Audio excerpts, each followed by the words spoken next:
So I've been in law enforcement for about 30 years now.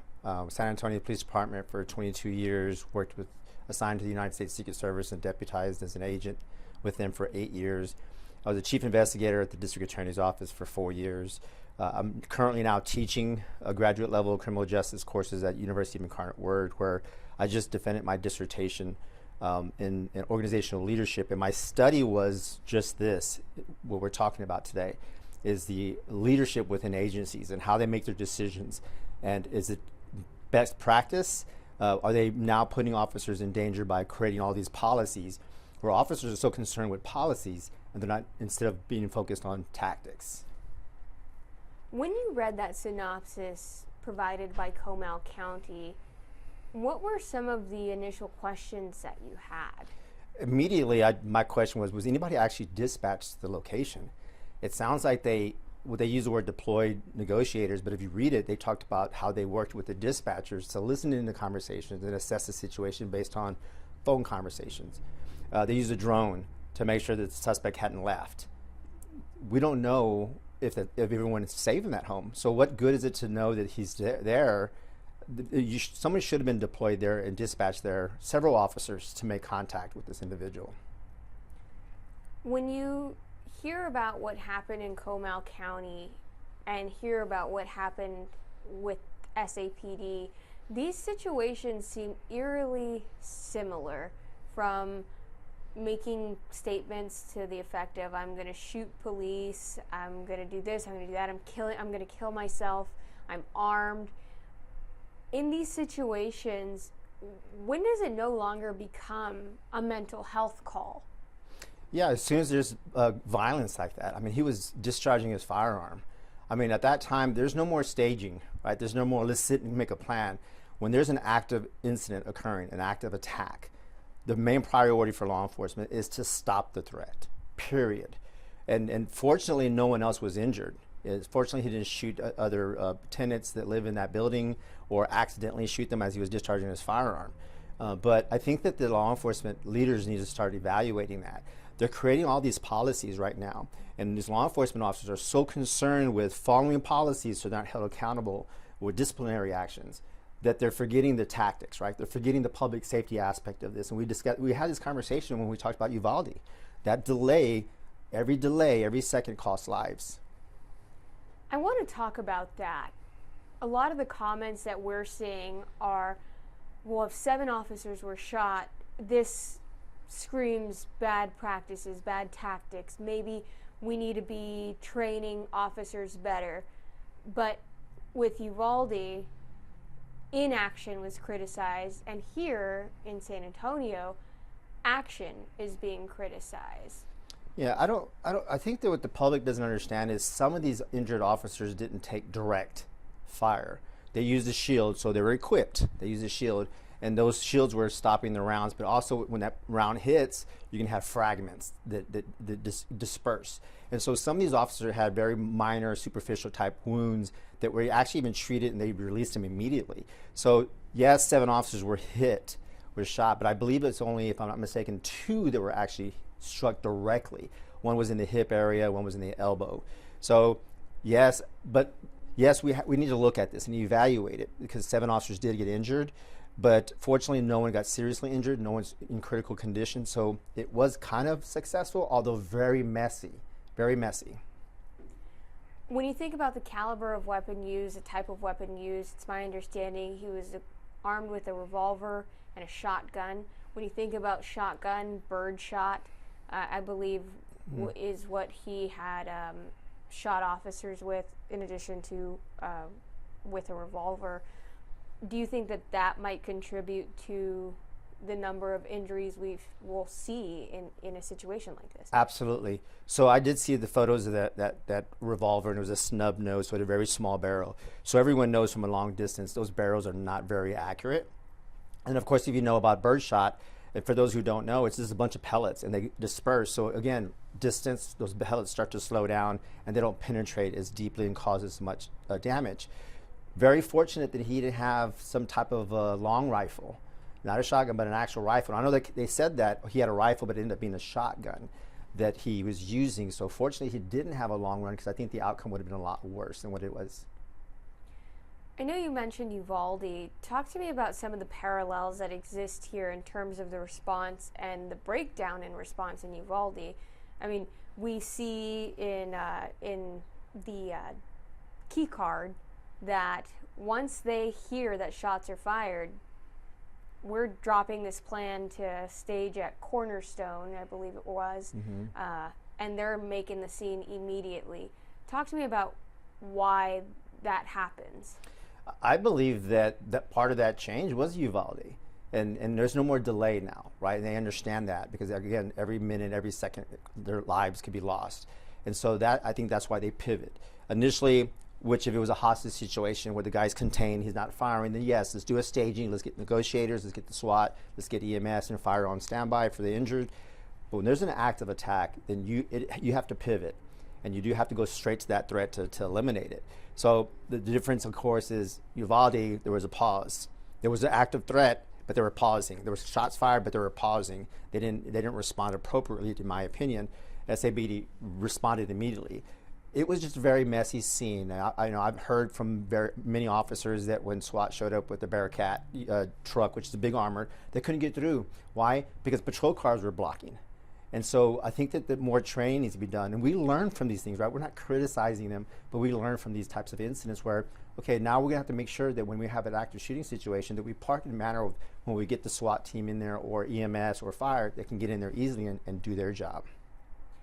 To that end, when we saw all of these breakdowns, because I heard it too, no, I told you guys to come in on this side. Bearcat, you need to, if you have to mow down the fence, mow down the fence. If you have to hit the car, hit the car. Do what you have to do. But when seconds count, what does this kind of situation, with the benefit of hindsight, give officers an opportunity to learn?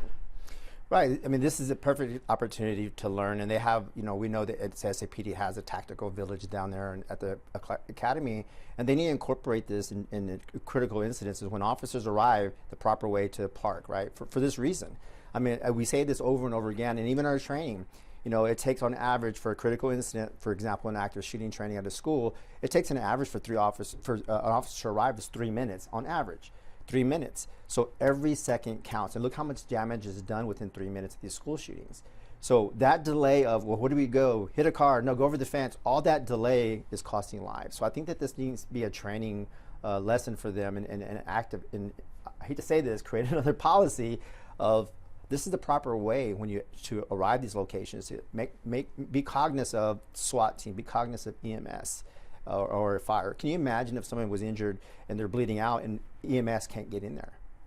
EMS is not going to mow down a fence. EMS is not going to bump into cars. So that delay can cost someone's life. I want to switch back to Comal County now. When you see so many similarities in the calls, should this man have had the opportunity to have a second encounter with SAPD? So first encounter being with Comal County, should he have had an opportunity to have that second encounter with law enforcement? I always say we got to eliminate the what ifs, right? So what if Comal County would have made the scene? What if they would have tried to apprehend? In a contained type situation. I say contained because a family home is much easier to contain someone than an apartment complex. A family home, you have whoever's in that home, yes, you got to protect them. But in an apartment complex, you have people that live below you, above you, in each side of you. So if there's an exchange of gunfire, you stand a good chance, right, that somebody innocent could be struck by a round. So I don't like the what if. So what if Comal County would have responded? This 7 SAPD officers may not have been injured, right? That situation may not have happened, but we are going to be the what if. And I did read this is the national trend. Law enforcement officers need to get out of that ideology. They need to stop that. It's okay to look at the trends in terms of how crime is handled, but how you execute that, how you de-escalate that is different by geographical area. Think about this. Texas has 31 senators and 51 senators and 130 state reps. Those are our legislators. Those are lawmakers. So if what nationally trends is what we're going to go by, then why do we need Texas legislators. Well, why don't we just do what we're doing nationally? Well, no, there's a reason for that, because each rep represents a district, an area. They know their constituents, they know the issues, and they know the culture of those issues. So it's not a one-size-fits-all in criminal justice. So these trends on how you address these situations in North Carolina is not going to work in Texas. What works in Texas is not going to work in California. So they need to get out of the trends and, well, let's do what everyone else is doing and focus on the culture and the issue. And again, national trends, when you're talking about de-escalation, does not work on someone with mental illness. So you need to understand that, right? The variables of de-escalation skills. On a person who's intoxicated, on a person who's not intoxicated, a person who's got mental illness, those are all variables that you need to take into account when you're addressing these issues. On follow-up questions, Comal County had indicated that they were treating this like a mental health call, a suicide call, and that they were not aware of the conditions of release for this individual. They were not aware of a protective order that was in place relating to this suspect until later in the afternoon, when I suppose they ran him and saw, oh, this exists, and then they walked a warrant. What should standard practices be, and is it acceptable that law enforcement didn't have that information? How does that happen? I don't know, right? Unless there's a breakdown of communication or someone at the initial jail where he was arrested and saw the magistrate is not put into the system. But if it's put into the system and you run someone, you're going to find out that they were arrested anywhere in Texas. And sometimes you could even find it nationally through your dispatcher. So I'm not sure how they just discovered hours later that, oh, this guy just bonded out for family violence, DWI, injury to an elderly. Oh my gosh, he's got a violation of protect. I'm not sure how that happened, unless they treated it like you said, very complacent. Oh, this is mental illness, and didn't do any research on the suspect. That's the only conclusion I can come to, not knowing all these things that's available to them through the system. Talk to me about the importance of knowing who you're dealing with, running your suspect, identifying them. Yeah. So again, had they checked him and checked to see how violent he was, that's not a mental. Yes, he had mental illness, but when you look at family violence, he injured an elderly person already. He injured his wife or spouse, someone. DWI. This guy's a criminal, right? And he needs to be treated as that. So many people are worried about policies and outcomes and how things look, instead of saying, hey, this guy's this criminal. He's threatening to shoot and kill a law enforcement officer. He's already assaulted family members. This guy's a threat to society. We need to take action.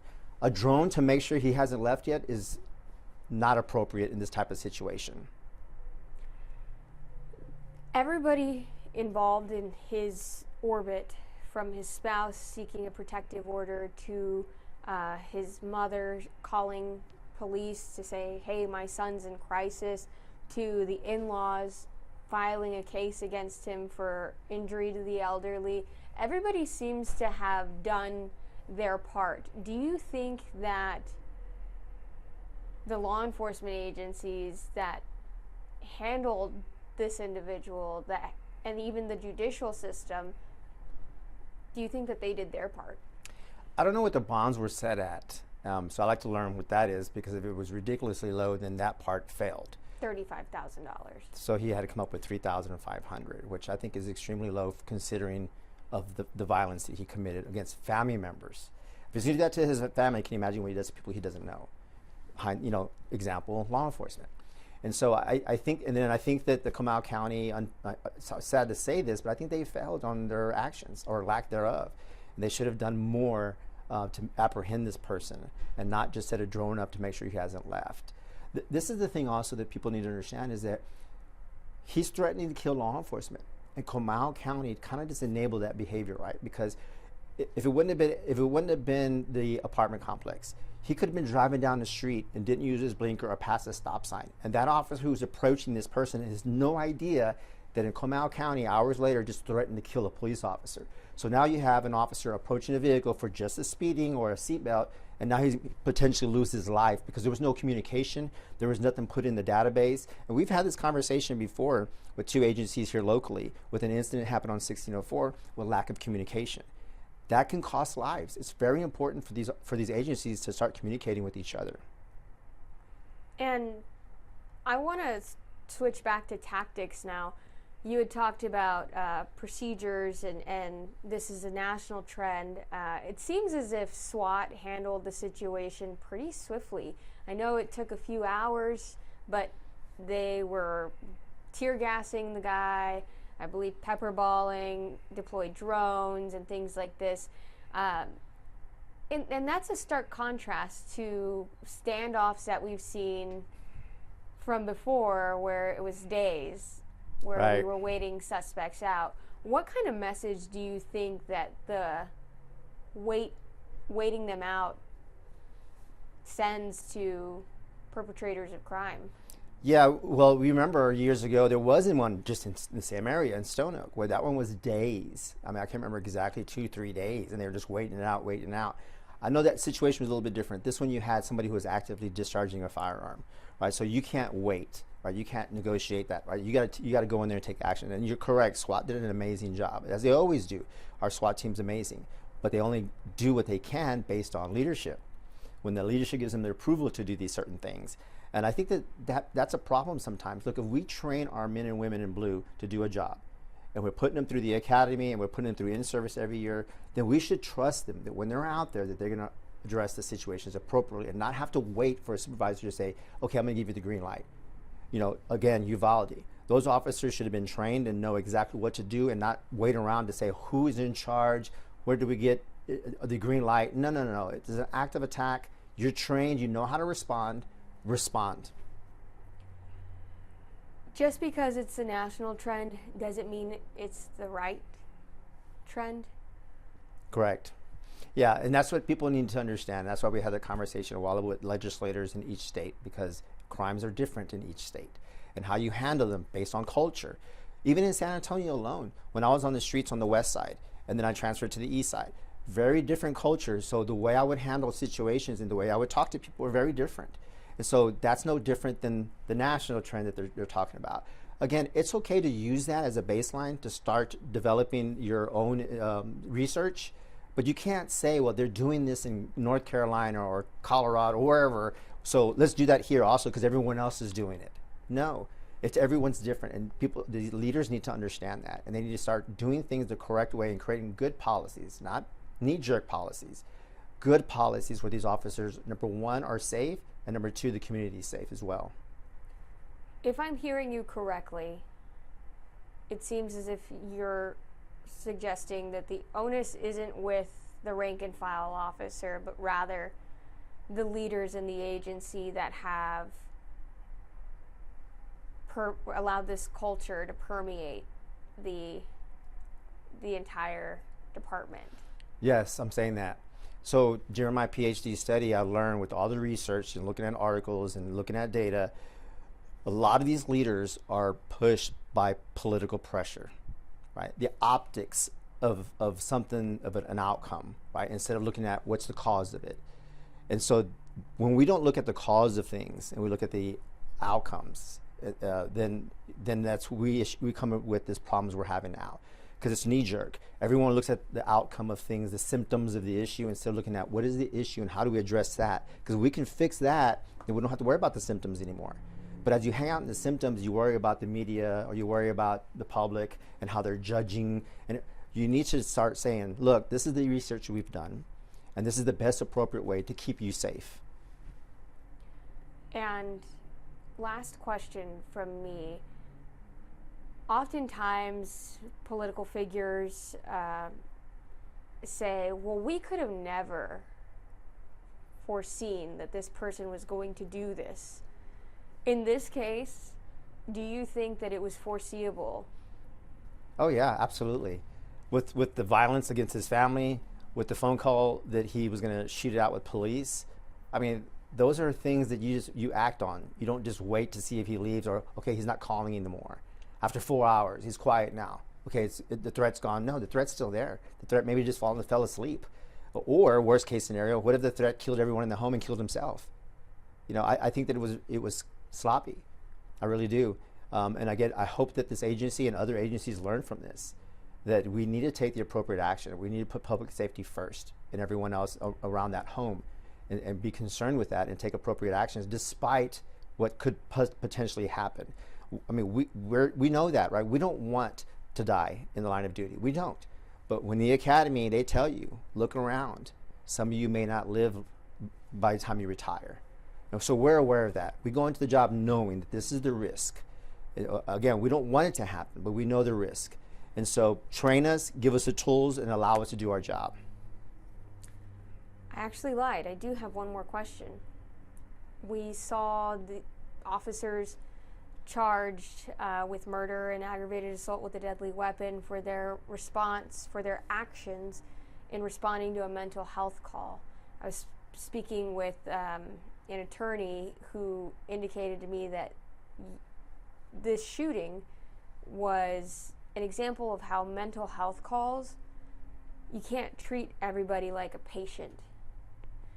Do you think that officers are more afraid of taking action and potentially being punished for those actions in a criminal court, right, than they are, say, losing their lives? Right. So in my study, surprisingly, the data show that officers were more concerned with losing their job than getting shot in the line of duty. And I was just blown away when I saw that, when I looked at the data and looked at the studies and researched it. Again, that's not my opinion. It's there. And so I was shocked that nowadays officers are more concerned with disciplinary actions, criminal charges, versus getting shot in the line of duty. That is disturbing, and that should concern the community, because what does that mean? That means these officers are not proactive. Crime is going up in certain areas. Why? Because officers aren't looking for it. They're saying, I'm just going to stay parked here and I'm going to wait to be dispatched. I'm going to respond to my call. I'm going to come back and I'm going to finish my report. I'm going to wait for my next call. Why? Because they don't want to go out there and look for something and potentially put themselves in a situation where somebody records it and they don't like the optics of it, and then they're held accountable because of political pressure. And what's also disappointing is those same leaders that go to that podium right away, they say this officer is going to be terminated, he's wrong, and then later on they go through the justice system and they're exonerated by the community, right? By the jury, to say this officer didn't do anything wrong. It's quietly they put that officer back on the streets, but they never go back to that podium to say I got it wrong. So that's left with the distrust of the community because there's no communication. So this whole time, this community is thinking, man, all these times that these leaders have gone and held these officers accountable, now we have a bunch of bad apples, but they never go back to say we got it wrong. So all the bad apples we thought we had, we don't have them. They did what they're supposed to do. That's why I think that the leaders in this law enforcement need to take a pause and not fall to political pressure. You never should mix politics with public safety. These bad guys don't care what aisle you sit on your political parties. They don't care what skin color. They don't care any of that stuff. They're out there to look for victims. And so we need to do the same thing. We need to put the blindfold back on Lady Justice, and we need to fight crime and keep our community safe. Willie, that's it for me. Is there anything that you'd like to add that I didn't ask, or any points that you'd like to drive home? No, I think we covered everything. And I think that all these policies are causing officers to pause. Comal County, for example. They probably, this is just an assumption, they probably feared getting into that altercation. So let's just set it out. Let's just wait till he gets quiet. And okay, now the threat's not there anymore, so we did our job. No, you didn't. You didn't keep the public safe. Why? How can we prove that? Look at what happened in Stone Oak. Unfortunately, he didn't execute or kill any of his family members. He assaulted them, an elderly and his wife. Fortunately, he didn't kill anyone. And so this is a blessing that officers didn't get seriously injured, family members didn't get killed, but there should be a wake-up call to all agencies who study this incident.